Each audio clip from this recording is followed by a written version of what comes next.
I've shown this in previous videos, but a lot of you guys still had questions about it.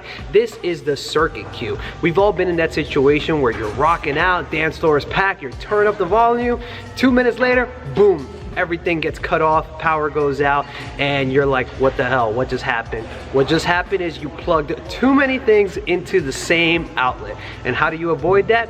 That's with this little guy right here. What you're gonna do is you're gonna take this IEC here and you're gonna plug it in right here to the bottom. You guys may be wondering why there's two male LEDs. Essentially, you're gonna plug this into one outlet and then this one into the other. And if this green light turns on, that means you're good. That means you can use those outlets because they're separate. I'm gonna plug it into the 4 so you guys can see. And if I plug it in here, you'll notice that it doesn't turn on. This means that it's on the same circuit. So if I plug my whole system into this one outlet here, I know that I'm gonna lose power because rest assured that my speakers, my subs, my TV booth, and the sparks, that's gonna draw way more than 15 amp. These are only 15 amp. Now, what happens if I plug the circuit cue into here, plug it into this one labeled 3, you're gonna notice, boom, the green light turns on. That means that these are on 2 different circuits, meaning that I can use this one, and I'm gonna be good. I'm not gonna lose power. So that right there is the circuit cue. Now, the other device that I wanna talk to you guys about is this little power brick here. It's another product by my friends over at Colorado Sound and Light, and the reason why I love this thing is because it measures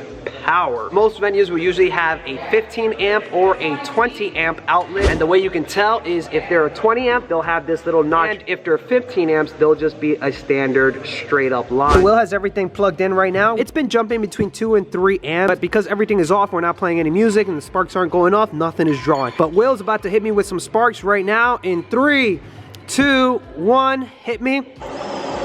Boom, you guys saw that spike? You guys can see it jumps to about 7, 6 amps when we fire off the spark. If you had too much stuff plugged in, you would have definitely lost power. That's why this little device is so crucial. Bonus tip from Colorado Sound and Light, you can also get custom cables. 6 months ago when we were here at Park Chateau, I showed you guys my brand new subs and my brand new speaker. Now, one of the problems that I ran into was the fact that the speakers and the subs, they use different power cables, so you can't link them together because the speakers use the newer connections, the PowerCon True 1, and the subs use the old school connections or the traditional PowerCon. So at Colorado Sound and Light, I got some custom built cables going from original PowerCon to the new connection, the PowerCon True 1. So let me show you guys my custom made cable. Again, the sub, the RCF 8004AS uses a traditional PowerCon or the old school PowerCon cable. So I just go ahead, I'm gonna block it into place. Now our speaker uses the True 1, so I'm gonna take this side and I'm gonna go right up to the top here.